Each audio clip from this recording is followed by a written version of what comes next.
విద్యాశాఖలో ఏమైందండి? ఇవాళ స్కూల్స్ తెచ్చారు. ఏ టీచర్ ఎక్కడ ఉంటాడో కూడా తెలియదు, ఎవరు ఎక్కడ పనిచేయాలో తెలియదు. ఓ పక్కన కౌన్సిలింగ్ అంటారు, మరో పక్కన ఇంకో ఏ స్కూల్కి వెళ్లాలో కూడా తెలియదు. ఇవాళ ఏ రకంగానూ కూడా పిల్లలకి సరైనటువంటి విద్యను అందించేటువంటి కార్యక్రమం కూడా తీసుకోలేదనేటువంటి కనబడతా ఉంది. అందుకని మనం చెప్పవలసినటువంటిది ఒకటే, విద్యకు సంబంధించినటువంటి దానిలో విద్యామంత్రి కూడా ఫెయిల్ అయ్యాడు అనేటువంటిది కనబడతా ఉంది. ఈ ఫెయిల్ అయినటువంటి క్రమంలో చంద్రబాబు నాయుడు గారు తీసుకునేటువంటి చర్యల్లో భాగంగానే కార్మిక శాఖ, గతంలో కార్మిక శాఖ అచ్చెన్నాయుడు గారు అనేటువంటి మంత్రి గారు ఉన్నారు, వందలాది కోట్లు బొక్కేశాడు.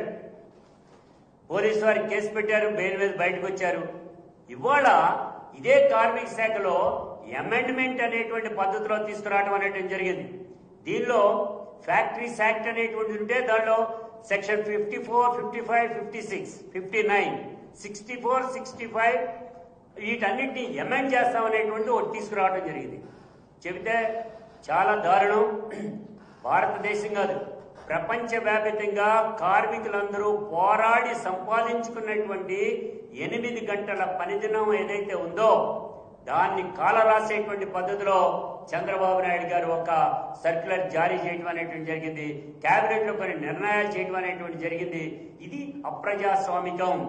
కార్మికుల పైన నువ్వు రుద్దేటువంటి అప్రజాస్వామికమైనటువంటి విధానాన్ని నువ్వు రుద్దుతున్నావు.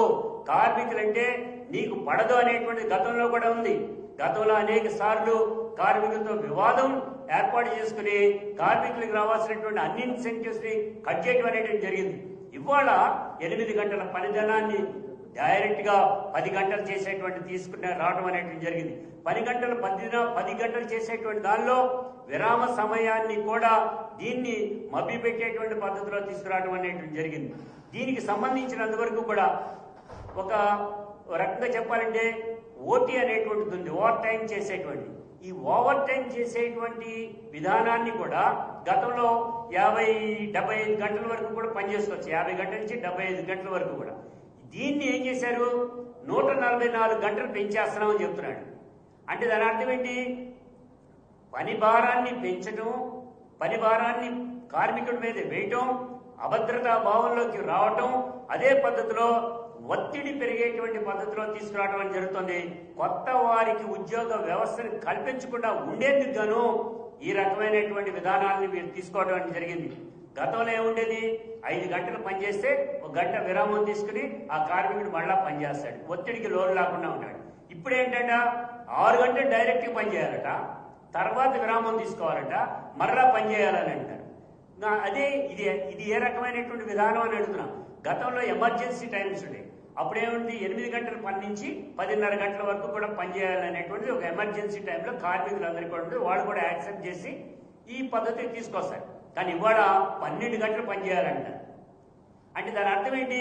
ఇవాళ మీరు తీసుకునేటువంటి నిర్ణయాల్లో భాగంగానే కార్మికుల పైన ఒత్తిడి తీసుకురావాలి, కార్మిక వ్యవస్థకి వ్యతిరేకంగా పనిచేయాలనేటువంటి పద్ధతిలోనే తీసుకోవడం జరిగింది. కార్మికులను ఉద్ధరిస్తానని చెప్పినటువంటి చంద్రబాబు నాయుడు గారు ఆటో కార్మికులు 15,000 ఇస్తానడు, దర్జీలు, దోబీలు, బెస్తవారు వీరందరికీ కూడా ఇన్సెంటివ్స్ అంతా కూడా పెంచుతానని చెప్పారు. కానీ ఇవాళ మేము ధైర్యంగా కూడా చెప్పగలం, కార్మిక పక్షపాతి జగన్మోహన్ రెడ్డి గారు మాత్రమే. కాబట్టే ఈ భారతదేశంలో ఎవ్వరూ తీసుకునేటువంటి నిర్ణయం ప్రకారంగా అవుట్ సోర్సింగ్ కార్పొరేషన్ ఏర్పాటు చేసి ఉద్యోగం ఉంటుందో ఊడుతుందో తెలియనటువంటి పద్ధతుల్లో కార్మికులు ఉంటే వారందరినీ కూడా అవుట్ సోర్సింగ్ కార్పొరేషన్ ఏర్పాటు చేసినటువంటి ఘనత ఎవరికి దక్కింది? మన వైఎస్ జగన్మోహన్ రెడ్డి గారికి దక్కింది. ఆర్టీసీని విలీనం చేసి కార్మికులందరినీ ప్రభుత్వ ఉద్యోగులుగా వేలాది మందిని తీసుకొచ్చినటువంటి ఘనత వైఎస్ జగన్మోహన్ రెడ్డి గారి యొక్క పరిపాలనలోనే సాధించామనేటువంటి చెప్పాలి. కార్మికులుగా ఉండేటువంటి ఆటో డ్రైవర్లు, దోబీలు, దర్జీలు, నేత కార్మికులు, బెస్త కార్మికులు వీరందరికీ కూడా 10,000 నుంచి నేత కార్మికులకైతే 24,000 వరకు కూడా ప్రతి నెల ఇచ్చినటువంటి మహానుభావుడు జగన్మోహన్ రెడ్డి గారు అయితే వీటన్నిటికంటే ఎక్కువ ఇస్తానని చెప్పినటువంటి చంద్రబాబు నాయుడు గారు సంవత్సరం అయినా ఒక్క కార్మికుడికి కూడా న్యాయం చేయలేదు కాదు కదా, ఉన్న ఉద్యోగాలను సైతం తీసివేయడం అనేటువంటి జరిగింది. వేలాది మంది కార్మికులని అందరినీ కూడా రోడ్డును పడేసేటువంటి పద్ధతి ఉంది.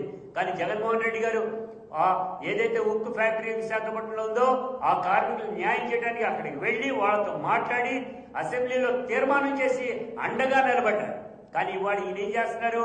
కార్మికులు 1886 సంవత్సరం నుంచి అసువులు బాసి అనేక ప్రాణ త్యాగాలను చేసి 8 గంటల పని దినాన్ని తెచ్చుకుంటే దాన్ని సైతం కాలరాసేటువంటి పద్ధతిలో ఇవాళ చంద్రబాబు నాయుడు గారు తీసుకునేటువంటి నిర్ణయం ఫ్యాక్టరీస్ యాక్ట్ అనేటువంటి వాడు చూస్తే ఆశ్చర్యపడేటువంటి పద్ధతిలో మనం కనబడతా ఉంది. దాని ఫ్యాక్టరీస్ యాక్ట్ కి సంబంధించి లేదా షాప్ అండ్ ఎస్టాబ్లిష్మెంట్ యాక్ట్ కి సంబంధించినటువంటి దాంట్లో అమెండ్మెంట్ తీసుకొస్తాడండి. మన ఆడపిల్లలు నిజంగా చెప్తే ఆశ్చర్యం. 8 గంటల పాటు అలా కాళ్ళ మీద నిలబడాలి. షాపింగ్ కాంప్లెక్స్ లో ఏ గోల్డ్ షాప్ లోకో లేకపోతే క్లాత్ షాప్ లోకి వెళ్తే ఈవెన్ బేరాలు లేకపోయినా నుంచునే ఉండాలి తప్ప కూర్చుంటానికి వీల్లేదనేటువంటి యాజమాన్యం చెప్పేటువంటి పద్ధతి ఇవాళ ఉన్నది అనేటువంటిది సిగ్గుపడాల్సినటువంటి వాటిపైన నువ్వు అమెండ్ చేయాల్సినటువంటిది పోయి ఇవాళ నువ్వేం చేస్తున్నావు? 20 మంది కర్మాగారాల్లో పనిచేసేటువంటిది కానీ సంస్థల్లో పనిచేసేటువంటి వాళ్ళు ఉంటే 20 మంది కనుక అంతమంది దాటి ఉంటే కనుక వాటిలో తనిఖీ చేసేటువంటి అధికారం అధికారులకు ఉంటుంది. కానీ వాడు ఈయన ఏం చేస్తున్నాడు? ఆ అధికారులకు అధికారాన్ని తీసిపడేసి యాజమాన్యానికి చెప్పేడాలంటారు. యాజమాన్యానికి చెప్పేది ఏమవుతుంది? అక్కడ అన్ని శుభ్రం చేస్తారు, అన్ని క్లియర్ గా చేస్తారు, వీళ్ళని భయపెడతారు. అదే కనుక ఆ అధికారం కనుక అధికారికి కనుక ఉన్నట్లయితే సడన్ గా ఇన్స్పెక్ట్ చేస్తాడు. బాత్రూమ్లు ఉన్నాయా, డ్రింకింగ్ వాటర్ ఉందా లేదా, ఇతరత్ర సౌకర్యాలు ఉన్నాయా లేదా, కార్మికులకి సరైనటువంటి భోజన వసతి కల్పించడానికి రూమ్స్ రెస్ట్ రూమ్స్ ఉన్నాయా లేవా అనేటువంటి విశ్రాంతి గదులు ఉన్నాయా లేవా అనేటువంటి చెక్ చేస్తారు. ఇవాళ అన్ని లేకుండా చేసినటువంటి ఘనత చంద్రబాబు నాయుడు అనేటువంటిది కనబడతా ఉంది.